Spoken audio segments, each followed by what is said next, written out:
aqui é o Daniel, analista de investimentos da Capitalizo. Hoje nós vamos falar aí sobre a Telefônica Brasil, né, que opera no Brasil através da Vivo. Antes, gostaríamos de pedir para quem gostar desse vídeo para dar um like, compartilhar com os amigos e, se possível, aí, se inscrever em nosso canal. Antes de falar da Telefônica Brasil, gostaríamos de mostrar aqui o passo a passo para baixar conteúdos grátis no site da Capitalizo e também mostrar aí alguns de nossos produtos, né? Nós temos planos de renda fixa, de fundos de investimento, né, que inclui aí fundos imobiliários, o Invista em Ações, que é voltado mais para análise fundamentalista e investimentos de longo prazo, o Carteiras Capitalizo, que acaba englobando outros planos, o Full Trader, que é voltado aí mais para análise gráfica e operações aí de day trade, position trade, swing trade, aí, enfim, são operações de curto prazo, e o Capitalizo Completo, que acaba englobando todos os planos. Em relação aos conteúdos grátis, né, muitos aí já acompanharam, né? Para quem não acompanhou ainda, o caminho aqui, basta entrar em conteúdos grátis, clicar em um desses links aqui, é possível baixar todos os relatórios, no caso aqui. Então, se quiser aqui baixar, no caso, o fundo de ações aqui, o Franklin Valor Liquidez, basta preencher seu nome e e-mail, que são campos obrigatórios. Caso não tenha preenchido o seu celular e queira participar aí da nossa lista de transmissão do WhatsApp, basta preencher então o seu número. Também tem aqui os grupos de interesse, né, se você possui algum tipo de investimento. E lá embaixo, então, baixar o relatório. Então, é possível baixar todos que estão disponíveis ali. Então, já falando aqui da Telefônica Brasil, né, que opera pela Vivo, aí, nós estamos falando aqui sobre as ações preferenciais da Vivo, VIVT4, falando então dos pontos positivos da empresa, né? A empresa ela é líder em cobertura 4G no Brasil, ela é líder, inclusive, em 17 estados, ela perde em alguns estados, em boa parte, né, do Nordeste, em um estado do Norte do país e em alguns outros estados importantes, né, mais 3 estados entre a região Sudeste e Sul. Ela tem um market share de 32%, com arredondamento, ela tem uma vantagem em torno de 7 pontos percentuais, é um pouco menos que isso, em relação a Claro, isso em linhas móveis, tá? Então ela tem um market share de 32%, considerando apenas pós-pago, ela tem um market share de 41%, sendo que ela perdeu aí nos últimos 9 meses, uma parcela dessa fatia de mercado, aí a gente vai ver numa tabela aqui mais na frente. Então, os acessos pós-pago na última divulgação aí variaram 10,5%, né, uma variação positiva, sendo que a empresa hoje ela está muito mais voltada para dados e serviços digitais, muito em função aí da maturidade de serviços de voz e SMS, né, as pessoas estão utilizando mais serviços digitais do que realmente, propriamente, a ligação propriamente dita. Então, a empresa aí voltando suas atenções para as mudanças aí no ambiente competitivo. Outro ponto positivo é que ela é uma boa pagadora de dividendos, né? Inclusive seria a nossa recomendação para investimento nessa empresa. Óbvio, você não vai comprar a empresa a ação acima do valor justo, mas a estratégia é boa mesmo para oferir rendimento aí com o pagamento de dividendos. A empresa distribuiu 4,6 bilhões em dividendos em 2018, sendo que nos últimos 12 meses ela forma aí R$ 4,20 por ação, considerando o valor de fechamento aí da ação no dia 21, se não me engano, 21 de novembro ou 22 de novembro, que fechou em R$ 45,75, ela forma com essa distribuição um dividend yield de 9,2%. Então, o que ela distribuiu nos últimos 12 meses corresponde a 9,2% do valor de fechamento de 22 de novembro de 2018, que é um percentual elevado, aí, então sendo uma boa pagadora de dividendos. Próximo item aqui, geração de caixa. Ela teve uma geração nos últimos 9 meses de 4,8 bilhões, com uma evolução aí de 6,4%, comparando com os primeiros 9 meses de 2017. O ponto positivo é o crescimento operacional, óbvio, né? Ela teve uma variação positiva no EBITDA de 6,1%, inclusive esse EBITDA ele evoluiu bastante aí com corte de gastos, né? A empresa, o quinto item ali vai falar disso, ela teve corte de gastos aí com pessoal e serviços prestados, mas isso a gente fala no quinto item. Investimentos compensou parcialmente essa evolução no EBITDA, né? O investimentos, então, ela teve um crescimento de 14%, até porque esse é um segmento que exige muitos investimentos, inclusive é um setor aí, de capital intensivo, né? As empresas acabam se endividando bastante para cumprir aí, o seu cronograma de investimentos. Ela teve também um ponto positivo, né? Uma melhora na necessidade de investimento em capital de giro, que acabou, então, compensando parcialmente esse aumento nos investimentos e ajudando aí o crescimento do EBITDA, então acrescentando um pouco mais aí na geração de caixa da empresa. Redução da alavancagem financeira, a empresa tem uma dívida bruta de 6,3 bilhões, que é um endividamento considerável, né? É importante ressaltar que mais ou menos 98% está atrelado ao real, né? Só 2% atrelado à moeda estrangeira, então variações cambiais aí não afetam a dívida bruta da empresa. Ela teve uma redução na dívida desde o final de 2017 de 21,7%, sem afetar muito o caixa da empresa. Ela, inclusive, teve o caixa reduzido de 4 para 3,7 bilhões. Muito dessa amortização de principal e pagamento de juros aí foi feito com as operações da empresa, com o lucro gerado nas operações. Então, a dívida caindo quase 22% em 9 meses. Isso fez a dívida líquida cair para 2 bilhões. A gente vai ver no último gráfico, inclusive, essa mudança aí, uma tabelinha vai ficar melhor explicado. A dívida líquida caiu 0,4%, né? A dívida líquida que é a diferença entre a dívida bruta e o que a empresa tem de caixa, né? A empresa tem um caixa bem elevado aí de 3,7 bilhões. Comparando com o EBITDA, né, que é o indicador de alavancagem, o EBITDA acumulado em 12 meses, a dívida líquida corresponde a 0,11 vezes o EBITDA, né? Dívida líquida sobre o EBITDA de 12 meses, 0,11, caindo bastante aí nos últimos 9 meses, muito em função da queda da dívida bruta, que caiu mais que proporcionalmente, bem mais, do que a redução de caixa. Inclusive a redução de caixa muito em função aí do pagamento de empréstimos e financiamentos. O último item dos pontos positivos é custos operacionais, considerando apenas custos operacionais recorrentes. O quinto trimestre de redução, sendo que em 9 meses a empresa tem uma redução nos custos de 2,2%, isso demonstrando a eficiência operacional da empresa. A empresa tem menores gastos hoje com pessoal devido a uma reestruturação organizacional realizada no segundo trimestre de 2018. Ela também tem menores gastos aí com serviços prestados, né? Uma empresa que vem investindo em digitalização, né? Quem já viu aí o novo aplicativo o Meu Vivo, a empresa também aumentando o seu atendimento via internet, por aplicativo, e também investindo no e-commerce. Então, a empresa com menores gastos, inclusive, ela teve uma leve queda aí, se não me engano, a gente vai ver na tabela mais na frente aqui, uma leve queda na receita, mas as despesas caíram bem mais, aí, com uma variação bem forte nas despesas operacionais. Pontos negativos, então, queda em acessos fixos, né, que é uma tendência, né, as pessoas estão migrando do fixo para o móvel, principalmente no segmento residencial, né, as casas estão abrindo mão dos seus telefones fixos, mas no mundo corporativo também vem caindo o número de acessos fixos.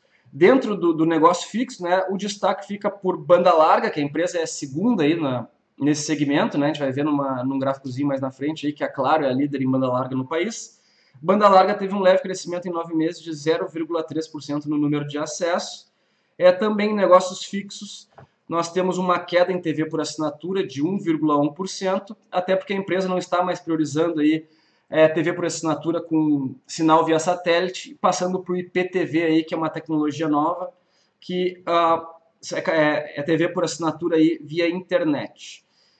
Outro motivo aqui, que existe uma migração de voz para dados, né? As pessoas estão usando menos ligação por voz, né? E passando para a utilização de dados. Então, por todos esses motivos aqui, nós temos queda em acessos fixos, sendo que no negócio fixo sendo parcialmente compensado pelo aumento em banda larga. Pré-pago, uma queda em pré-pago aí em torno de 10% nos últimos 9 meses, comparando com os primeiros 9 meses de 2017. muito em função da situação macroeconômica do país, né? A crise acabou afetando o segmento pré-pago e a empresa vem sofrendo também com competição nessa área, sendo que a empresa apresentou queda nos acessos no pré-pago, né? Nos resultados com o pré-pago nos últimos 5 trimestres. Isso queda na receita com pré-pago. Também destaque negativo aqui para a maturidade de serviços de voz, né? As pessoas aí estão usando mais hoje dados, né? Dados e serviços digitais. E essa é uma questão que é uma tendência, né? Uma tendência aí dentro do ambiente competitivo.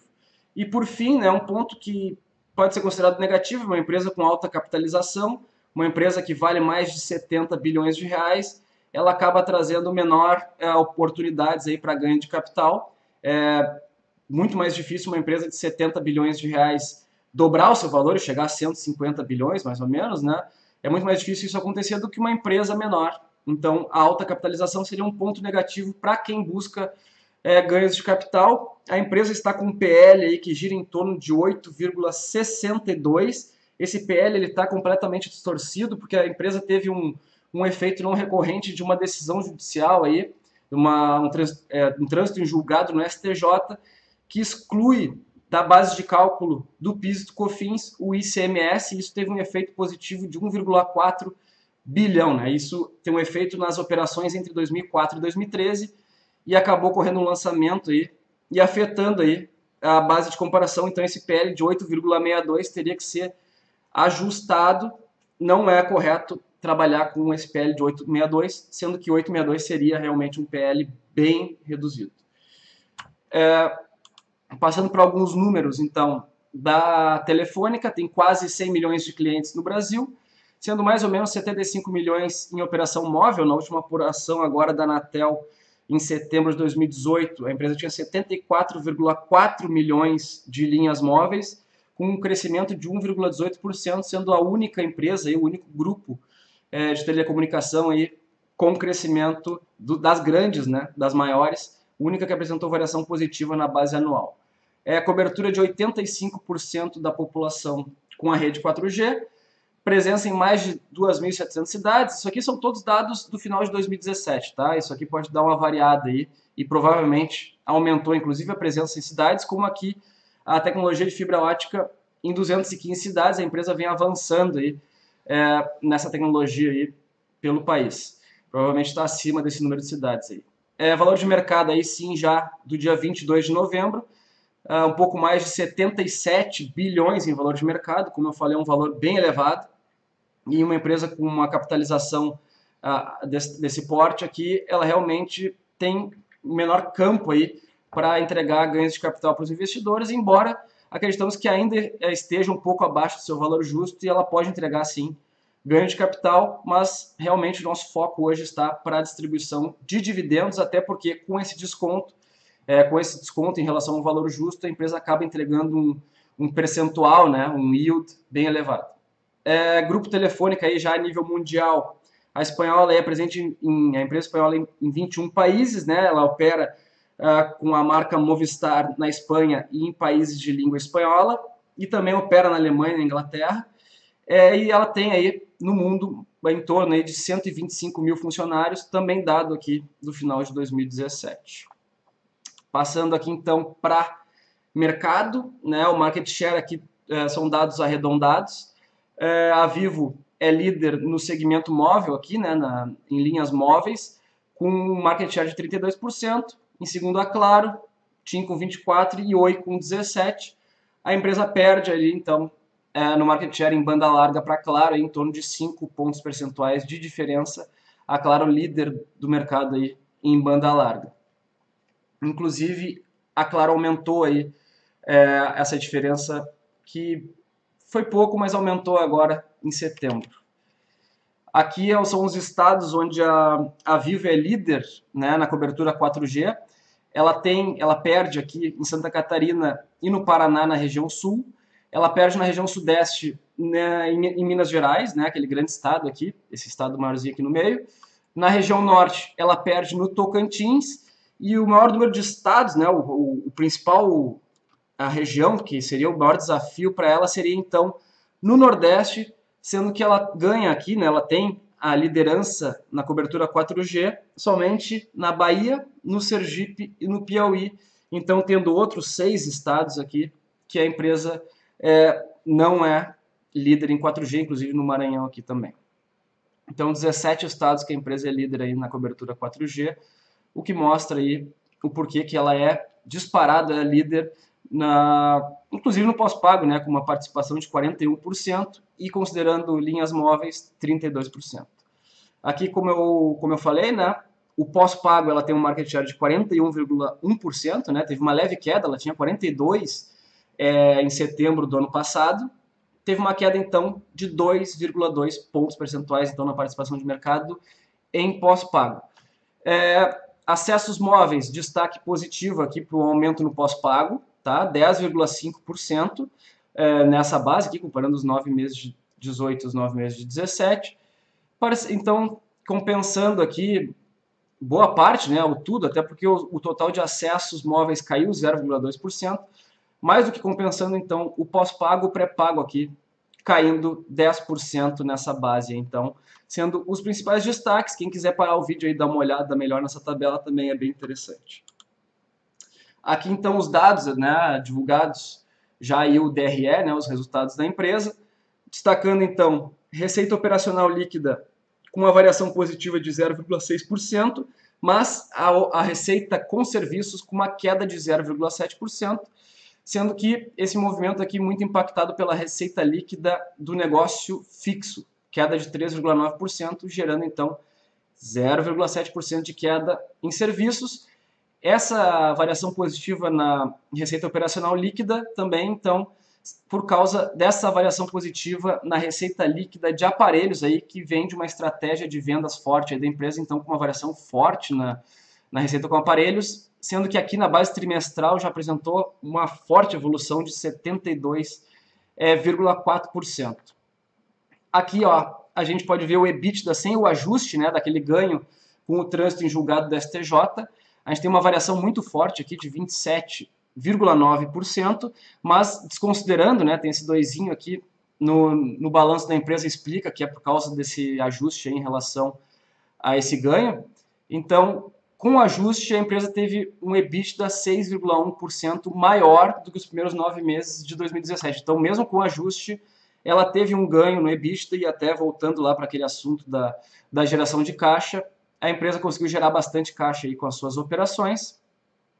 Inclusive, ela conseguiu com isso reduzir o seu endividamento. A gente pode ver que no final de 2017 ela tinha aqui um pouco mais de 8 bilhões de dívida, hoje ela tem um pouco mais de 6,3 bilhões, reduzindo bastante seu endividamento. Como a gente pode ver, o caixa caiu de 5,5 para 3,7, variando menos aqui do que a questão do total do endividamento, fazendo com que então a dívida líquida caísse um pouquinho, né, até por essa relação, e principalmente com o aumento do EBITDA, ela teve uma melhora aqui no seu índice de alavancagem, caindo de 0,14 para 0,11 na relação entre dívida líquida e EBITDA, que é um dado que mostra aí que a empresa tem uma estrutura financeira saudável, né?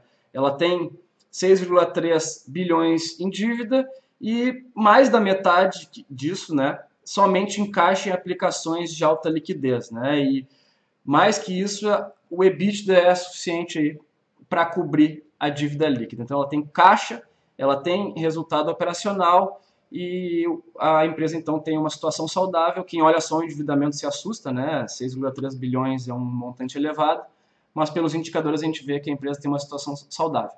Então a empresa tem espaço para ganhos de capital, acreditamos que ela está abaixo do seu valor justo e também tem uma boa margem para entrada, embora não seja aquele ganho que a gente teria com empresas de alto crescimento.